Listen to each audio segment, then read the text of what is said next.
All right, I'm here with Bill Graber and Steve Rogers, not Captain America. I know you hear that way too much. It's funny every time. How do you know I'm not Captain America? It's true. That's true.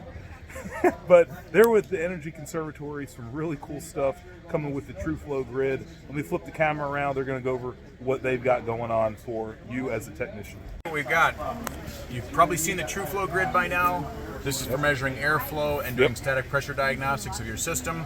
We got some new features coming out in the app that are going to make things a lot easier. Okay. First of all, people have been asking us for heating mode for a long time. Yep. We couldn't tell you what the target airflow should be for a furnace like we can for an air conditioner. Right. So we're doing that. Okay. We're going to have heat pumps and electric resistance heat in our heat pump mode. So heating mode. and heating mode is you're setting targets based on, like for a gas furnace, you're going to give the min-max temperature rise, use sensible heat formula, flipped around, and you're going to have a target airflow. Yep. Sort of like what we have for coolant with 400 CFM per ton. Yep. Now you're going to have that for furnaces, electric strip heat, pop in the KW. Yep. You're going to tell how much airflow we need so the thing doesn't catch on fire, right? Exactly. Great, okay. And that same release, Steve, we should mention that in that release, which is coming out in early Feb, meaning like almost by the time people see this, we'll have adjustable TESP. So right now it defaults to like a 0.8.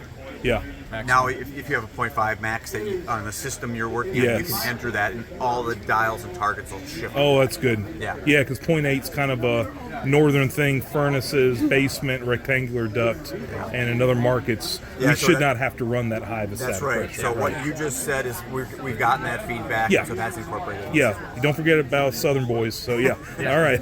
we got one on the team. Yeah, all right. Yeah, you do. You do. Yep. Yeah. The other thing that's going to be a little bit farther out is we've got a forecasting mode coming out. And what this is going to do is it's going to allow you to measure the airflow on an existing system and then put in the parameters for a new system you're going to replace it with.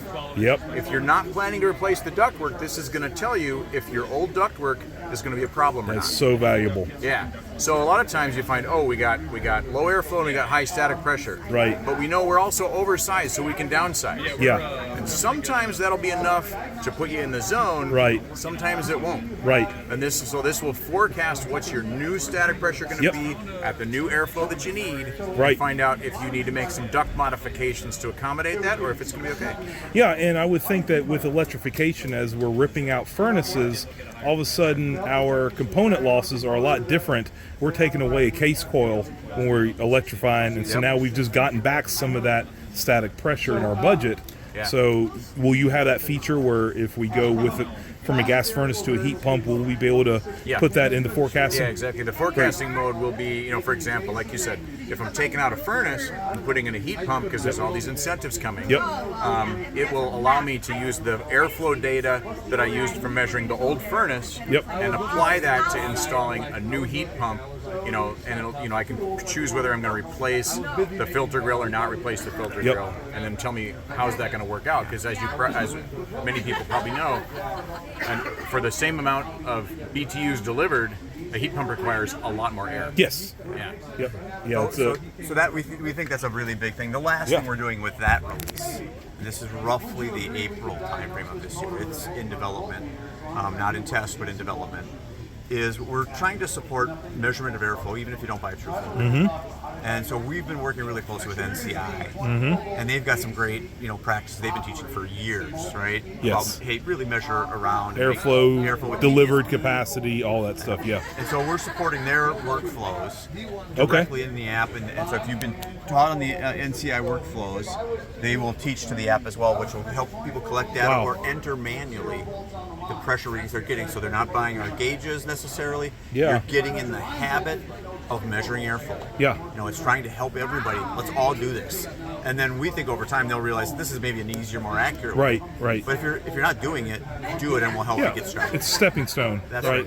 So will you be doing that through the TEC app, through the NCI app, or another app to bridge those? It's to be determined. That's in discussion right now, but it probably will be, for sure, it will be linked between our app and MeasureQuick like we are today. Okay, MeasureQuick's involved with it. Okay, great. Well, then we know that's already a very powerful platform, so that's a great marriage of what they do and what you guys do. Yeah, awesome. And so, and if your audience may not know, our app is already integrated to MeasureQuick. Yes. So they know that. He's shown that. Okay. Yeah, and so I'll be coming out with some more content with that pretty soon. Not only using the TEC app, and using the TrueFlow grid with that. But also now there's a TEC TrueFlow button with Measure Quick.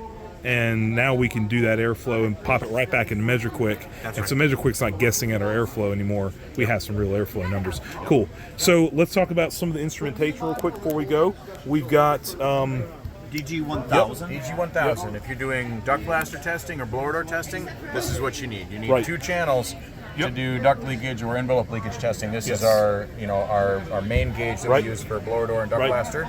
And if you have one, upgrade, because it just came out with a new software, sleep mode. Okay. So you can just put it to sleep and wake it up quick. One of the complaints people have had is it takes a long time to start up. That's solved. Okay, nice. Good to know. And yeah, we've got the DG8, which is a great little pocket rocket there. Single channel, about a third the price of this guy. Right. And this is where you want to start. If you're starting down the path that Tim's teaching so much about with building performance and building science, just getting this manometer, you can start doing some good tests that'll help you understand what's going on. Right. Like, do I have enough return path out of my bedrooms, or do they get pressurized when I close the door? Yep. This is all you need. You don't need to measure airflow, just measure pressure. That's where you start. Yeah, and one thing that I'm starting to tell people is when we're diagnosing comfort problems and home performance, start thinking in terms of pressure and not temperature. Yes, the result is the temperature difference between room to room, or between what your thermostat's set on, what your house actually is, but the cause of that is actually pressure problems. So we want to identify the root cause. Having a really high quality manometer like that is going to help us diagnose that pressure problem. Awesome. And then that pairs with the TrueFlow grid. Tell us a little bit about what TrueFlow grid does one more time. So the TrueFlow grid goes in place of your filters to measure total system airflow. Yes. And it's going to automatically compensate if this is a little bit more or less resistance than your filter. We're going to tell you what the airflow is with your filter. Right. And then those static pressure diagnostics are going to help you understand, if I've got an airflow problem, is it on the return side, the supply side? Yes. Maybe it's just the evaporator's really dirty. Right. And this will help you diagnose that by looking at where are we losing that pressure. Right. And I keep saying that airflow has always been one of the most important things we could check, probably even more than refrigeration. But for years, it was always the hardest thing to check accurately. Not anymore, not with the TrueFlow grid. That really should go on every single service truck. It should be used on every new install. The first time you look at a piece of equipment, we need to baseline what the airflow is. And then even on every estimation, because now we're going to start using that with baseline, with forecasting mode. And now when we sell a new unit, we're going to also be able to tell them whether ductwork's going to be sufficient or not, or whether maybe we need to add that to the scope. Is that accurate? That's exactly very well said, and I think that's the biggest change that we made. Is it's not just saying, here's the airflow. It's saying, here's the airflow. Is that good or bad? And if it's bad, what's the likely cause of it? Right. And that has really been the change with this newest version. Awesome. Anything else that we need to be aware of? No, that's it for now, and Tim. You are presenting shortly, or half an hour. In half an hour. So get your virtual tickets, $26. You get to learn from some of the best in the business, like Steve Rogers, get a little bit more understanding about airflow. And thank you for everything that you guys are doing. Again, thanks for taking the time talking with me. Y'all check out the Energy Conservatory. I also want to give a shout out to their online content. I've been starting to learn a lot using their website about home performance as I learn a little bit more about it. And of course, I'll be sharing that with the rest of you. Thanks again, guys. Thanks, Tim. All right.